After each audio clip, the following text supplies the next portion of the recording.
Hello, j'espère que vous allez bien. Ça fait un petit temps qu'on ne s'est pas parlé et ça va justement être le sujet de ce nouvel épisode de podcast. Qu'est-ce qu'on fait? Comment est-ce qu'on réagit quand on se rend compte qu'on n'aime plus son business? Parce que oui, c'est ce qui m'est arrivé ces derniers mois, ces dernières semaines. Il y a eu pas mal de remises en question et tout ça au final pour un mieux. Donc je vais un petit peu vous expliquer par quoi je suis passée et surtout je vais vous donner quelques conseils si vous arrive la même chose. Parce que forcément un jour ça arrive, on a des coups de démotivation. Il y a des moments où on en a marre, il y a des moments où on a envoyé de tout envoyer valser. Mais du coup comment est-ce qu'on fait? Comment est-ce qu'on fait pour réagir? Comment est-ce qu'on retrouve la motivation? C'est parti. Alors pour ceux qui ont un petit peu suivi mon actualité ces dernières semaines, j'ai été off quasi tout le mois de juin et déjà un petit peu en mai, j'ai un petit peu prolongé en juillet aussi, on reprend enfin en ce moment. Pourquoi? Parce qu'en fait j'en ai juste eu ras-le-bol de ce que je faisais. Soyons honnêtes, disons les mots honnêtement, j'en avais marre. J'avais l'impression d'être enfermée dans quelque chose qui ne me plaisait plus, je n'avais plus aucune fierté, plus aucun plaisir dans ce que je faisais. J'avais limite, je vais pas dire honte de ce que je faisais, mais j'aimais pas en parler. Quand je rencontrais des personnes qui me demandaient ce que je faisais dans la vie, j'étais toujours là, oh, je fais des trucs sur le web, mais sans en parler avec la passion que j'avais avant. Et donc, clairement, je me suis rendu compte qu'il y avait quelque chose qui n'allait pas, plus également tous les symptômes du burn-out qui étaient clairement là, le fait de ne plus savoir me lever le matin, alors que je suis du matin en général, ne pas avoir d'appétit le matin, alors qu'en général, je mange l'équivalent d'un brunch chaque matin, ne plus avoir envie, ne plus avoir d'idées, ne plus être créatif, bref, on y était bien.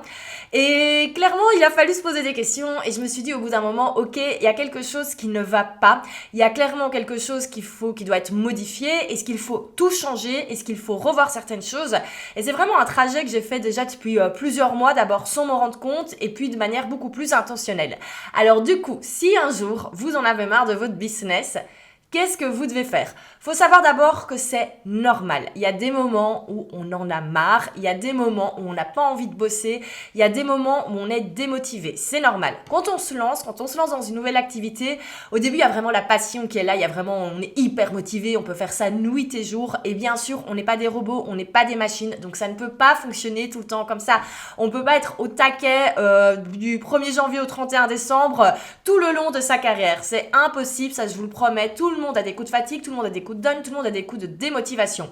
Par contre, quand ça se prolonge, il faut quand même un petit peu se poser les bonnes questions. Et pour vous, en fait, j'en ai déjà 4. Voilà, les 4 questions à se poser quand on sent qu'on en a un petit peu marre de ce qu'on fait, qu'on se dit il y a des choses qui doivent être modifier. Alors la première question à se poser, c'est tout d'abord, est-ce que c'est pas simplement un coup de fatigue? Ça arrive, comme je disais, on est des humains, donc parfois en fait on en a juste marre parce qu'on est fatigué et on a besoin d'un petit break. Ça c'est vraiment la première chose à se demander, est-ce qu'en fait on n'est pas tout simplement crevé? Surtout en ce moment, tout le monde est mort, crevé. On s'est pris 1 an et demi de pandémie Covid et c'est pas encore terminé malheureusement, donc tout le monde est naze. Tout le monde a besoin de vacances. En ce moment, dans plusieurs régions, il fait complètement dégueulasse. On a un été pourri. Tout le monde est fatigué, bref, c'est normal. Et si vous vous rendez compte qu'en fait c'est juste ça, c'est juste un coup de fatigue qui fait que vous n'êtes pas motivé pour bosser sur votre business, le meilleur conseil que je peux vous donner, c'est le plus simple, c'est juste faites une pause. Si vous avez l'occasion de déconnecter 2-3 jours en dehors de chez vous, faites-le. Si c'est tout simplement une après-midi, allez vous balader dans un endroit un petit peu vert, etc. pour déconnecter, ne plus être sur l'ordinateur, ne plus être sur le téléphone, ça va vous faire un bien fou. Et je sais que c'est très compliqué de déconnecter, surtout qu'en général, quand on a un peu cette fatigue, c'est quand on a plein de choses à faire, on a tous nos projets, ça cogite. Et bien sûr, le fait de se prendre une demi-journée ou un week-end, ça nous paraît impossible parce qu'on voit toute la masse de travail qu'on ne va pas pouvoir faire pendant ce temps-là. Et pourtant, quand on essaye de forcer, ça ne sert à rien, on fait pas du bon boulot. Donc, si c'est juste de la fatigue, prenez un petit temps mort, dites-vous que c'est ok et vous allez revenir beaucoup plus en forme. Alors, si on se rend compte après ça que ça ne va toujours pas mieux, que la motivation n'est pas revenue et qu'on n'a plus tellement envie de bosser, la deuxième question qu'on doit se poser, c'est voir s'il n'y a pas quelque chose qui nous dérange dans notre activité, s'il n'y a pas un élément qui en fait nous bouffe tellement qu'on se rend en fait que ça nous fait détester absolument tout dans le business, alors qu'en fait c'est peut-être juste un élément. Je vais prendre quelques exemples. Je sais qu'il y a des gens qui détestent l'administratif, qui détestent la comptabilité. Pour le coup, je jure, je suis contente, ça c'est un truc pour lequel moi j'aime encore, ça me détend en fait de faire de la paperasse entre guillemets. Bon, je délègue beaucoup à mon comptable, mais voilà, tout ce qui est tri, etc. Mais je sais que pour certaines personnes, ça vraiment c'est un truc, c'est vraiment très compliqué et tous les trimestres, quand il faut faire sa déclaration de TVA, c'est très très compliqué. Et en fait, tout ce côté administratif peut faire peur, peut bouffer. Et c'est dommage en fait de s'arrêter juste pour un élément comme ça parce qu'il y a toujours moyen de trouver des solutions. Un autre élément où je sais que beaucoup de personnes, en fait, ça les démotive et ça leur donne envie de tout arrêter, c'est le marketing et la communication. Alors, je vous rassure, il y a plein de conseils à ce sujet qui arrivent dans ce podcast les prochaines semaines. Mais je sais que parfois, on en a marre d'Instagram, on en a marre des réseaux sociaux, on en a marre de créer du contenu.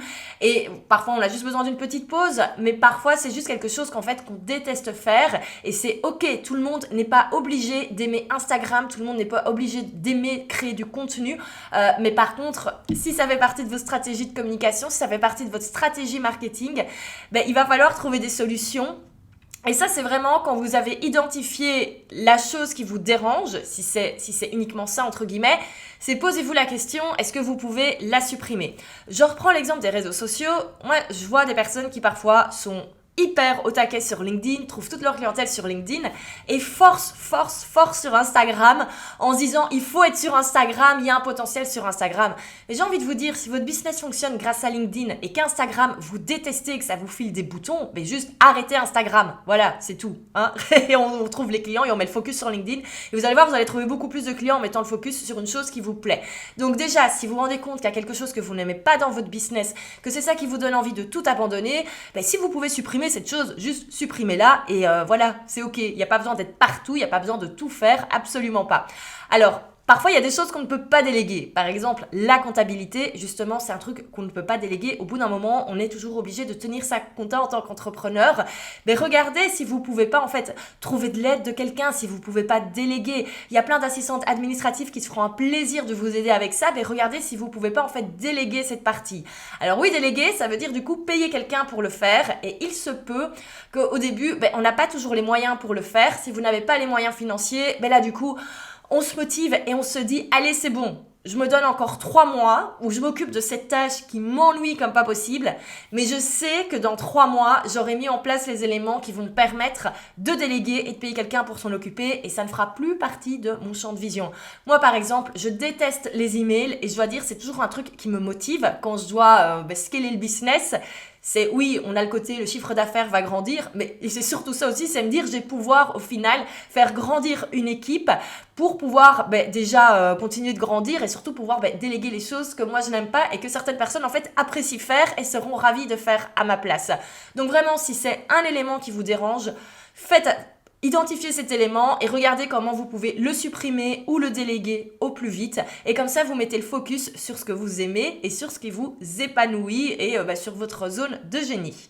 Troisième question à se poser, si vous vous rendez compte que voilà, malgré tout ce que vous mettez en place, vous n'êtes plus motivé par votre business malheureusement, c'est une question magique, c'est se demander: si vous étiez millionnaire, est-ce que vous feriez encore la même chose? Imaginons, vous gagnez l'euro million vendredi prochain, 150 millions d'euros dans votre poche. En gros, vous pouvez juste vivre comme vous voulez jusqu'à la fin de votre life sans trop vous soucier de l'argent. Qu'est-ce que vous feriez de votre journée? Est-ce que vos journées continueraient de ressembler à vos journées actuelles? Et là, je dois dire, moi, c'est une question qui m'a posé problème.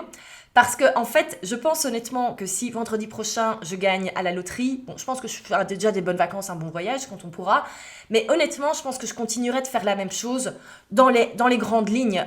Pourquoi? Parce que j'ai toujours aimé créer du contenu, j'ai toujours aimé être présente sur le web, j'ai toujours aimé partager, j'ai toujours aimé créer des tutoriaux. Donc concrètement, ce que je fais aujourd'hui dans mon business, c'est la même chose que je faisais déjà quand j'avais 13-14 ans et je faisais vraiment ça pour le plaisir.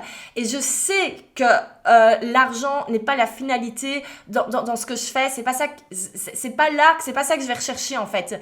Vraiment, moi c'est un truc que j'adore, créer du contenu, j'adore partager, j'adore apprendre des nouvelles choses et partager ses connaissances, j'adore échanger avec les gens sur le web. Et donc clairement, si je ne devais plus faire ça pour gagner ma vie tout simplement, je pense que je continuerais de le faire. Si j'avais tout d'un coup plein d'argent qui tombe, clairement, je continuerais d'être sur Instagram, je continuerais d'avoir mon podcast.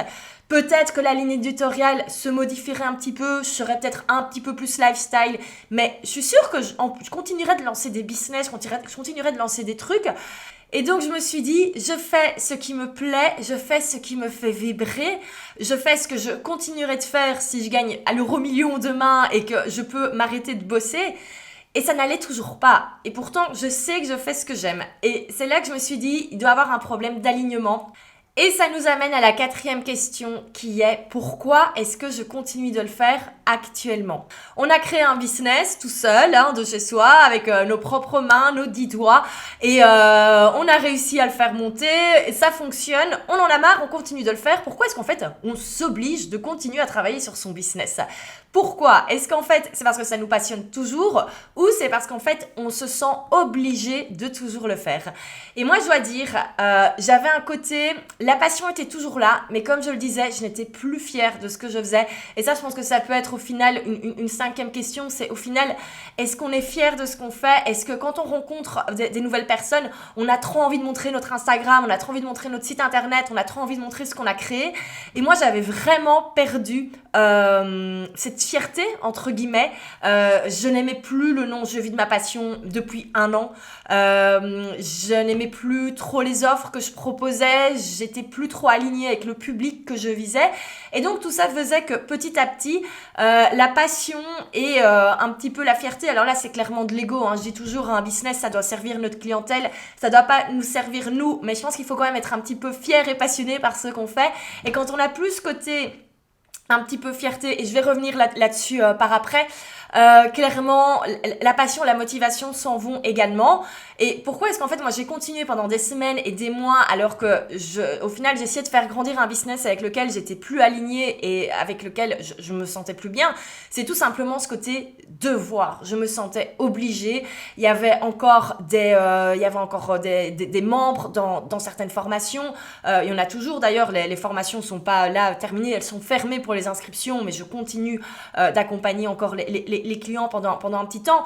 Mais clairement, c'était pour ça. Je me disais, je peux pas laisser tomber les gens, je peux pas laisser tomber tous les clients, ils ont besoin de moi. Et je pense qu'au bout d'un moment, il faut se rendre compte que si on s'oblige à faire les choses, on ne le fait plus bien, on ne le fait plus avec passion.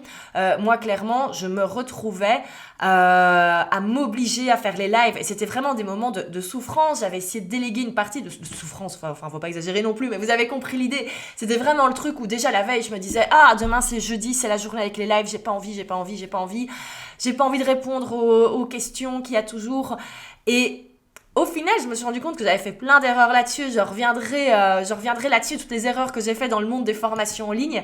Ça fera un sujet à part. Mais vraiment, ce côté devoir, pourquoi est-ce qu'on est toujours là? Je pense que c'est vraiment la question importante. Est-ce que je le fais encore parce que je me sens obligée, parce que je me sens responsable vis-à-vis de ma clientèle actuelle, ou est-ce que je le fais encore par passion? Et si on se rend compte qu'on le fait plus par devoir, je pense que là, il y a vraiment un problème et que c'est là qu'on se dit, il faut faire des gros changements. Alors, ça veut pas dire tout plaquer du jour au lendemain. Imaginons si vous êtes, web designer et que vous êtes occupé sur des devis pour des sites internet avec des clients, mais bien sûr, on n'envoie pas chier les gens du jour au lendemain. On termine l'émission, on termine tout proprement. Mais c'est important de savoir un petit peu comment est-ce qu'on va relancer la machine par après. Une des raisons pour lesquelles également j'ai décidé d'arrêter Je vis de ma passion, c'est aussi parce qu'en fait ce business s'était transformé en quelque chose que je n'avais pas envie de faire, c'est-à-dire c'était un business de coaching. Et je ne suis pas coach, j'en ai déjà dit 15 000 fois, mais pour moi le mentoring, la consultance, le coaching, ce sont des choses totalement différentes. Et le problème avec le coaching et ce qui moi ne me convient pas, c'est que très souvent les personnes vous voient comme étant un petit peu le sauveur. Vous êtes vraiment la personne qui va révolutionner leur vie, qui va révolutionner leur business. Et moi, ça me mettait une pression de dingue quand des personnes me disaient « Valentine, j'ai absolument besoin de toi. Valentine, j'ai absolument besoin de ta formation. » Moi, ça me mettait une pression de dingue. J'étais là « Ok, on se calme. » Parce que vraiment, je me sentais pas prête à endosser cette responsabilité. Et je le sentais de plus en plus. Alors, je sais que c'est des choses, maintenant, j'ai appris énormément à ce niveau-là.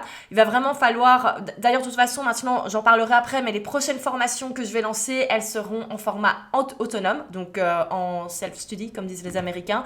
Donc, c'est-à-dire, elles vont viser des personnes qui travaillent plutôt par elles-mêmes, qui n'ont pas besoin d'avoir un support toutes les semaines, qui n'ont pas besoin d'avoir un petit peu quelqu'un à côté qui leur tend la main, qui les accompagne, entre guillemets.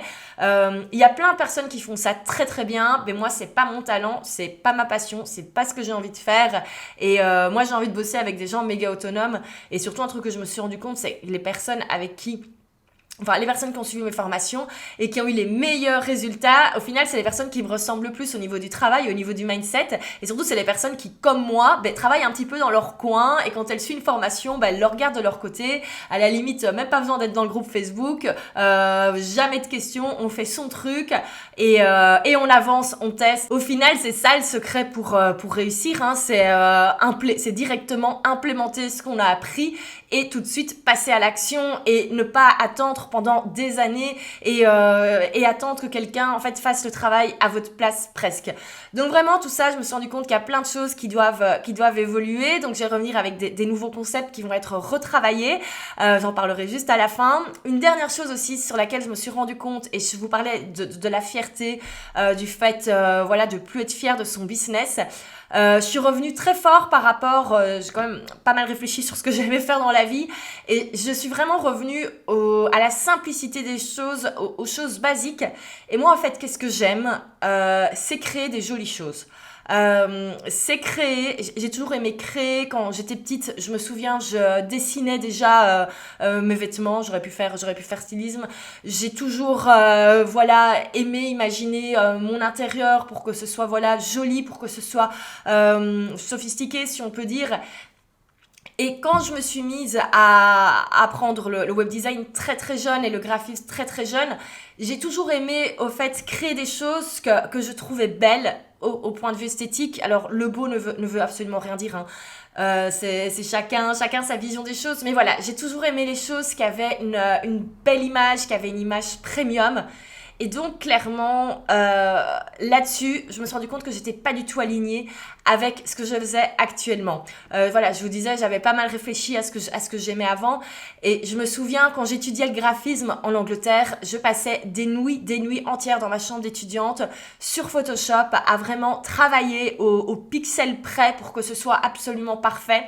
Alors, on le dit tout le temps, hein, il faut pas rechercher la perfection dans le business. Et il y a un truc que je me suis rendu compte, c'est qu'en fait, je vais pas dire que j'ai besoin de cette perfection, mais j'ai besoin d'être quand même un minimum fière au niveau visuel et au niveau image de marque de ce que je fais. Et c'était absolument plus le cas dans et je vis de ma passion et prête à poster. Pourquoi ? Parce que tout a été fait à la va-vite depuis 2 ans. Alors, je suis absolument reconnaissante sur le fait que le business a évolué très vite. Mais après, j'étais arrivée à un moment où j'étais dans un engrenage où j'avais plus le temps de travailler les choses de fond comme je le souhaite parce qu'il y avait vraiment tout le reste qui était là. Et mon rêve, c'était de repartir à zéro. Quand je voyais des personnes qui se lançaient de zéro et qui prenaient le temps d'implémenter bien les choses, je me disais, mais je rêve de faire pareil, je rêve de faire pareil. Et au bout d'un moment, je me suis dit, mais est-ce que je pourrais pas faire pareil ? Est-ce que je pourrais pas au final dire, on tourne une page, même un gros chapitre, un très beau chapitre, et on en ouvre un nouveau, et on prend le temps de bien le faire pour en être fier. Alors attention, parce que je sais que ça, du coup, moi, cette recherche un petit peu du beau, du perfectionnisme, c'est le truc qui va me retarder dans mes objectifs. Je le sais et je l'accepte. Je préfère maintenant passer un peu plus de temps que mes collègues, que mes concurrentes sur mon évolution. Mais être fière de ce que je fais et voilà, et clairement, et pas faire la course au résultat, pas faire la course au scaling. Moi maintenant, je vais pas dire que je fais la course à la perfection, mais je prends le temps de faire quelque chose dont je suis fière parce qu'en fait, ça va m'aider à grandir plus vite par après. Pourquoi ? Parce que en fait, j'aurais envie de communiquer à ce sujet, ce que j'avais plus envie depuis honnêtement 1 an. Vraiment, je me forçais à faire de la promo, je me forçais à faire des lancements, mais au fond, j'étais pas fière de ce que je proposais. Et ça, clairement, il y avait un alignement vraiment qui était uniquement par rapport à moi-même. Mais je pense que quand on a sa propre activité, c'est tellement important d'être fier de ce qu'on fait. C'est hyper important. Mais en fait, d'avoir envie de crier au monde entier, mais regardez ce que j'ai fait, c'est génial. Et moi, j'avais plus ça. Donc voilà. Après, attention, pour les personnes qui sont perfectionnistes et qui ont aussi envie de passer du temps, sachez que c'est absolument pas quelque chose que je recommande au début. Il faut savoir que moi, et là aussi je suis vraiment très reconnaissante par rapport à ça, c'est que les 2 premiers trimestres de l'année ont été vraiment très très bons. J'en avais déjà parlé dans une vidéo sur YouTube. Clairement, en mars, je savais que l'année était un peu, je vais pas dire ça y est, c'était bon, mais clairement, je savais qu'on allait faire une bonne année, vu que le premier trimestre a été tellement bon, le deuxième a été également bon. Et donc, je peux me permettre cet été de prendre un pied pas possible à ne pas bosser, enfin en tout cas si je bosse, mais je suis pas en mode promotion, je peux prendre le temps de mettre tout en stand-by, de pas avoir le focus sur les ventes. Pourquoi ? Parce que la trésorerie est là et peut continuer, le business peut continuer de tourner sans que je sois en mode il faut faire des ventes, il faut préparer un lancement, et je peux travailler sur le travail, vraiment faire un travail de fond, retravailler les choses pour qu'elles soient belles, propres et nettes, comme j'ai envie. Et attention à toutes les personnes perfectionnistes qui m'entendent, déjà je ne le conseille pas parce que le plus important au final dans le business, c'est de faire tourner le business. Là clairement le business est un peu en stand-by, mais surtout je peux me permettre de le faire parce que j'ai bossé avant et que voilà, la trésorerie est là, et du coup je peux vraiment me permettre de bosser maintenant, de mettre un petit peu à l'arrêt. Mais si maintenant vous débutez, que vous êtes au début de votre activité, que vous ne vivez pas encore de votre activité, je vous déconseille absolument de faire ce que je suis en train de faire, parce que clairement, le plus important, c'est tout d'abord vous faire connaître, trouver les premiers clients, faire rentrer le premier chiffre d'affaires, signer les premiers contrats, bref, etc. Et après, si vous avez l'occasion, vous retravaillerez un petit peu tout ça, mais vraiment ne procrastinez pas là-dessus. Là, moi, je me fais le cadeau de le faire pendant 2 mois parce que c'est un besoin, mais clairement, c'est pas une obligation. Vous n'êtes vraiment pas obligé de faire comme moi. Donc voilà, un petit peu tout ce qui s'est passé ces dernières semaines, ces derniers mois. Et comme quoi, on le voit, c'est tellement important d'être aligné. Je pense que c'est aussi important de savoir ce qu'on veut. Je me souviens, il y a 1 an, enfin au mois d'août 2020, j'avais posté quelques stories sur le compte Instagram de Je vis de ma passion pour un petit peu voir quels étaient les besoins de l'audience et tout. Et déjà, en fait, j'avais plus envie de communiquer sur le nom Je vis de ma passion. Je voulais reprendre un petit peu mon propre branding. Et beaucoup de gens m'avaient dit « Mais non, j'adore ce nom. » Et je me suis dit « Allez, ce nom, c'est vrai qu'il est bien. » Et en fait, j'aurais dû m'écouter il y a 1 an au lieu de essayer de pousser. Mais c'est pas grave, c'est comme ça qu'on apprend. Alors du coup, qu'est-ce qui va arriver les prochains mois ? Est-ce que je m'arrête complètement ? Alors, ce qui est rigolo, c'est pas rigolo. Pour la petite anecdote, quand j'ai annoncé que je fermais Je vis de ma passion, il y a beaucoup de gens en fait qui ont pensé que j'allais complètement arrêter l'entrepreneuriat, que j'allais peut-être retourner dans le salariat. Et en fait, c'est ok, hein. On peut arrêter un business qui fonctionne pour faire complètement autre chose. Et c'est vrai que j'aurais pu totalement retourner dans le salariat, ça aurait pu être une possibilité, mais j'ai absolument pas envie.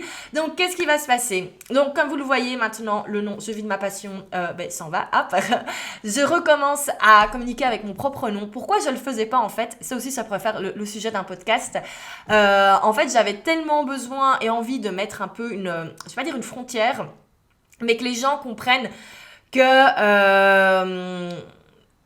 quand ils achètent une formation de Valentine, ils n'achètent pas Valentine qui devient leur meilleure copine, leur meilleure amie. Vous achetez une formation, quoi. Et j'avais besoin un petit peu de mettre de bien différencier les deux et en fait ça n'a absolument pas fonctionné. Donc je me suis dit autant se faciliter la life et jouer sur le personal branding, au moins ce sera plus simple.